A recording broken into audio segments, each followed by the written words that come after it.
Avery, ito ang pangalan ng isang mabait at magandang dalaga. Isa siyang napakabait na babae at lagi siyang nakangiti.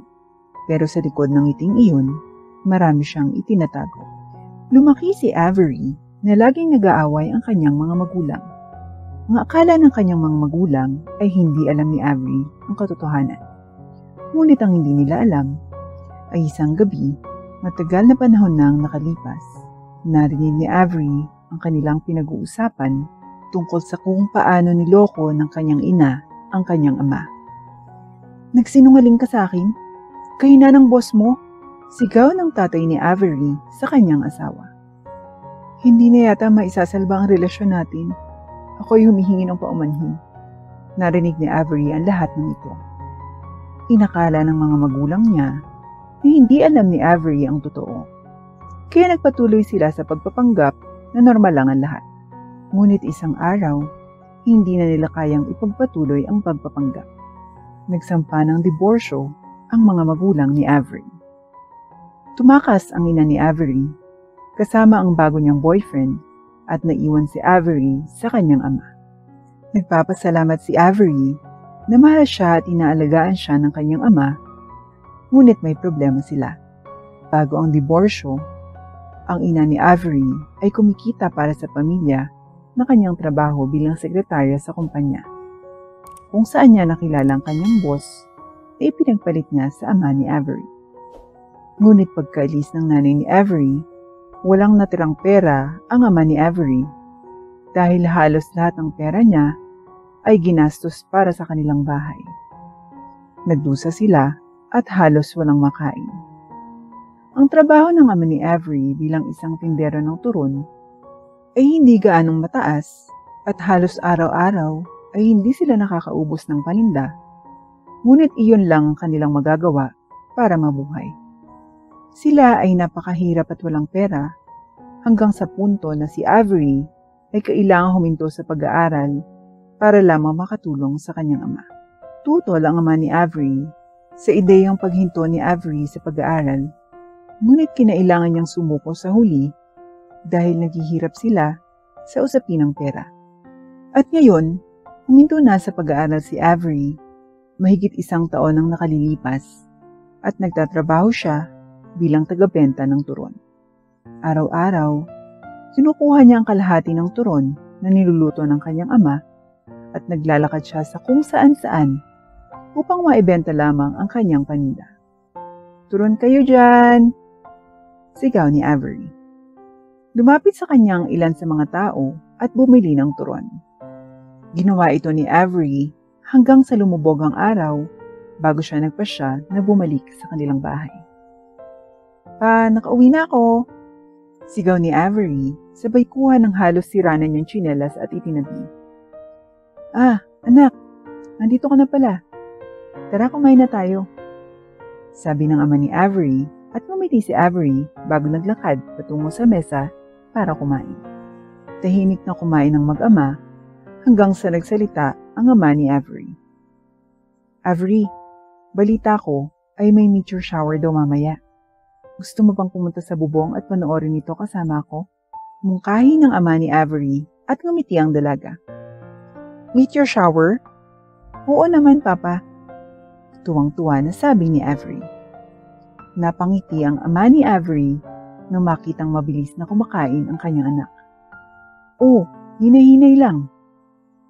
Nang matapos kumain ng dalawa, umakyat na sila at umupo sa bubong habang naghihintay ng meteor shower. Ngunit pagkaraan ng ilang sandali, hindi na dumating ang meteor shower at napabuntong hininga si Avery. "Hindi na siguro yung dadating pa. Tingnan mo, Avery! May shooting star!" Biglang sigaw ng tatay ni Avery at agad na iniangat ni Avery ang ulo niya para tumingala. Agad siyang napayuko at napapikit habang bumubulong. "Anong hinihiling mo, anak?" Tanong sa kanya ng ama ni Avery nang makitang iminulat ng kanyang anak ang kanyang mga mata. Sumandal si Avery sa kanyang ama bago siya nagsalita. "Pa, hiniling ko na sana ay pagpalain tayo. Hiniling ko na sana makaranas tayo sa hirap. Hiniling ko na sana balang araw ay hindi na natin kailangan magtinda ng turon. At sa halip ay makapunta tayo sa magagandang lugar at makapag-aral ulit ako. Hinihiling ko na sana, balang araw, mabiyayaan tayo ng pera para makakain tayo ng maraming pagkain. And with that, tuluyan ang nakatulog si Avery sa balikat ng ama. Isang luha ang bumagsak sa pisngi ng ama ni Avery habang pinagmamasdan ng kanyang anak na mahimbing na natutulog. Isang araw anak, balang araw, tatamasahin natin ang mga pangarap mo yan. Isang araw, dadalhin ulit kita sa paaralan at gagraduate ka bilang isang doktor. Tulad ng gusto mo. Pagpasensyahan na lang natin. Isang araw, suswertehin din tayo at madirinig ang ating mga hiling.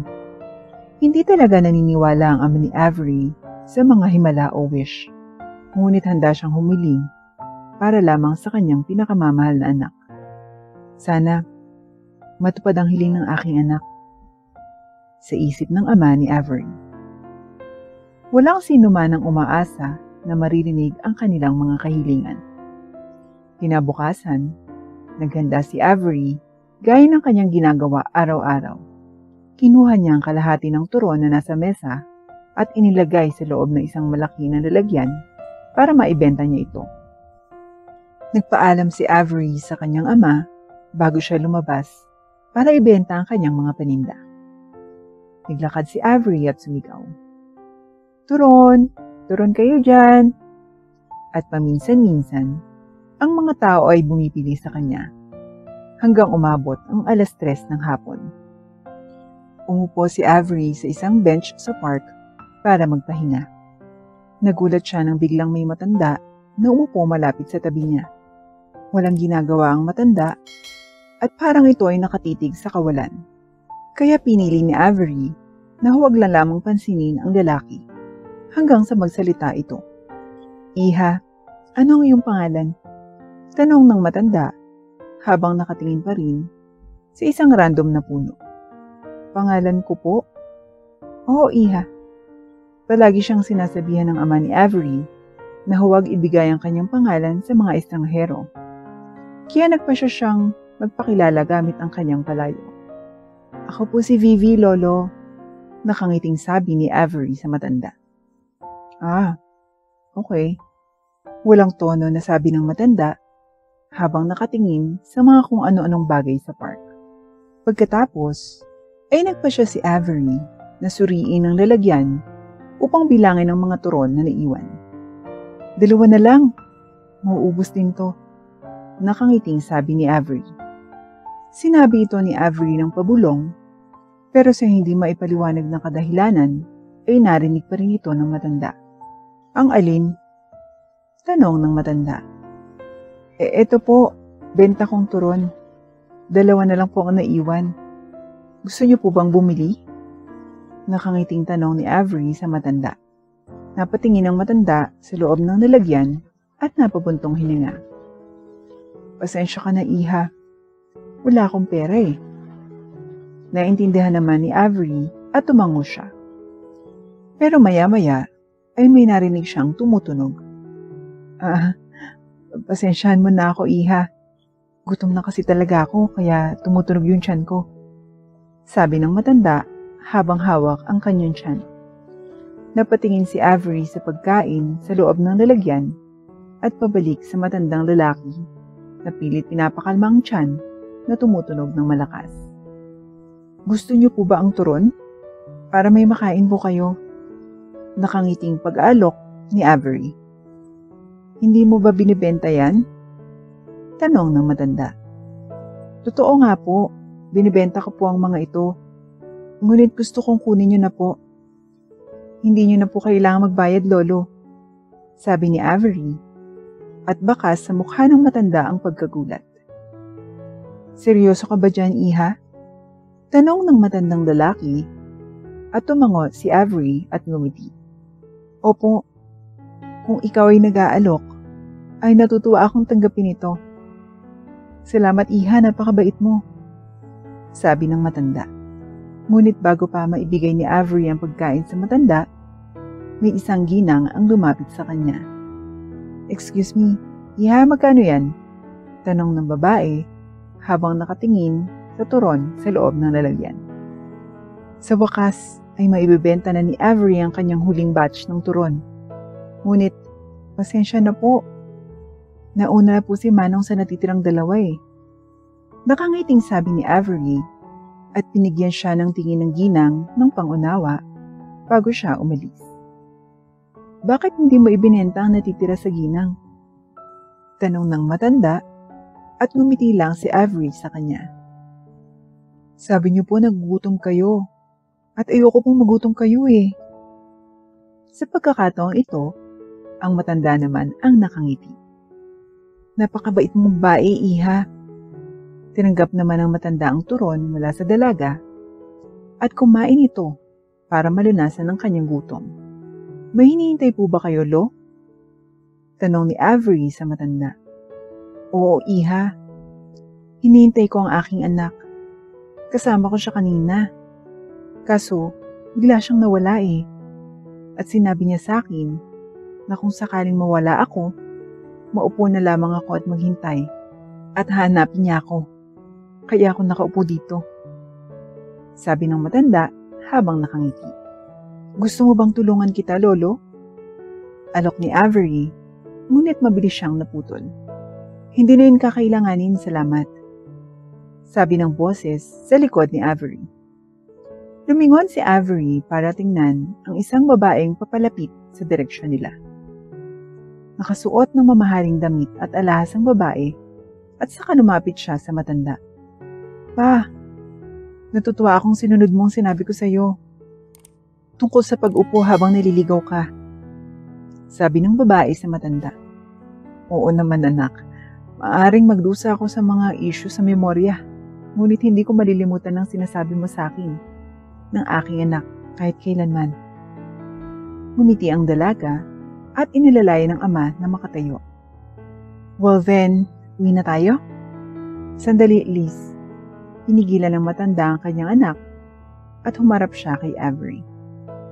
"Iha, may gusto ka ba? May panaginip ka ba? Isang hiling na hindi mo matutupad?" Sabi ng matanda at tumango si Avery. "Opo, marami po akong wish. Pero sa ngayon, gusto ko po munang yumaman para makatulong din ako sa tatay ko at gusto ko ring makabalik na sa paaralan. Kaya one day, gusto kong maging isang doktor. Yun lang naman po yung gusto ko." Sabi ni Avery habang nakangiti. Napangiti ang matanda matapos marinig ang hiling ng dalaga at saka siya humarap sa anak. "Binigyan ako ng batang ito ng pagkain habang nagugutom ako. Napakabait niya," sabi ng matanda at napabuntong hininga ang babae. "Anong gusto mong gawin?" "Ibigay mo sa akin ang checkbook." Sinunod ng babae ang utos ng kanyang ama at ibinigay sa kanya ang checkbook. May isinulat ang matanda bago ibinigay ang papel kay Avery. "Eto, iha." Tinanggap ni Avery ang papel habang iniabot sa kanya. Ang kanyang mga mata ay halos mahulog nang makita niya ang nakasulat sa tseke. 1 million? Halos napasigaw si Avery. "Naku, hindi ko po alam ang gagawin ko dito." Sabi ni Avery habang sinusubukang ibalik ang tseke, ngunit hindi ito kinuha ng babae at ng matanda. "Dapat ay itago mo na lang, iha. Matigas talaga ang ulo ng tatay ko, kaya itago mo na lang." Napalunok si Avery upang matanggal ang bara sa kanyang lalamunan. Nag-alinlangan si Avery na tanggapin ang tseke, ngunit nang makita niya ang ekspresyon sa mukha ng matandang lalaki at ng anak na babae, ay tinanggap na rin niya ito at nagpasalamat. "Maraming salamat po." Nagpasalamat si Avery sa dalawa na may matingkad ng ngiti. "Hindi na ako makapaghintay na sabihin sa aking ama." "Teka, meron pa, iha," sabi ng matanda.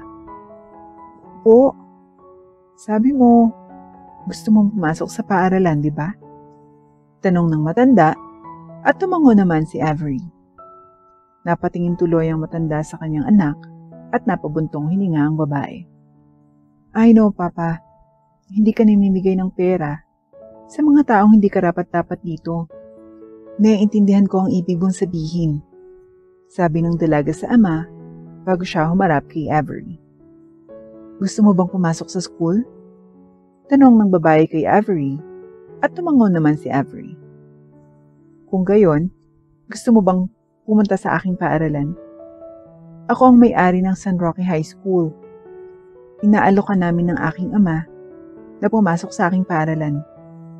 Nakangiting alok ng babae at gulat na gulat si Avery na hindi niya alam kung ano ang sasabihin. Talaga po? Oo naman, iha. Ang mabait na mga batang katulad mo ay deserve ang mga ganito. Ngayon, gusto mo ba?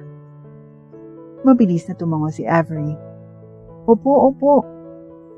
Ang babae at ang kanyang ama ay bumuntong hininga. That's good to hear.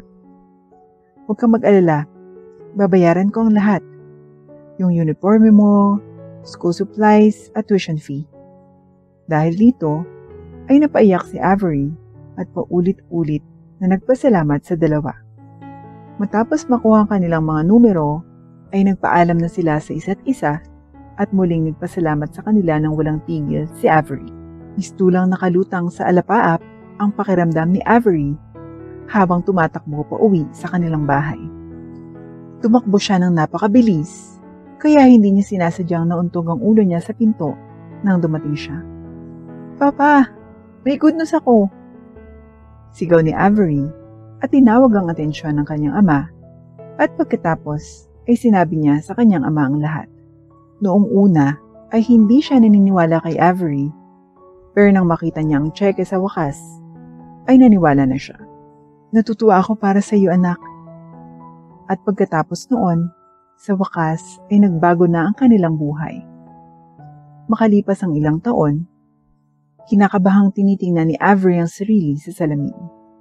Nakasuot siya ng puting kapa at hawak niya ang puting kalo. Sa wakas, ay gagraduate na si Avery. Anak, huwag kang kabahan. Magiging okay lang ang lahat. Kalma lang, sabi ng ama ni Avery pagpasok niya sa kwarto kung saan nag-aayos ang mga graduate. Tama ang iyong ama, iha. Kumalma ka lang, sabi ni Arturo, ang matandang lalaki, habang nakasunod sa loob. Napangiti naman si Avery sa dalawa. Okay po. Ngayon, sa wakas, ay oras na para tanggapin ni Avery ang kanyang diploma. Kinakabahang umakyat si Avery sa hagdan at tinanggap ang diploma mula sa principal. Napangiti tuloy si Avery habang nakaharap sa malaking audience. Nakita niya ang kanyang ama at si Arturo na nakaupo. Ngumiti siya sa kanila. Nakita niya ang may-ari ng paaralan na nakatayo malapit sa entablado. Iyon ang pinakamagandang araw sa buhay niya. Nakakabaliw para kay Avery na ilang taon na ang nakalipas. Nagtitinda lang siya ng turon at halos wala silang makain. Pero ngayon, tinatamasa na niya isang normal at mapayapang buhay at one step closer na siya sa pagiging doktor. Ang lahat ng ito ay dahil sa kanyang kabaitan. Ilang taon na ang nakalipas.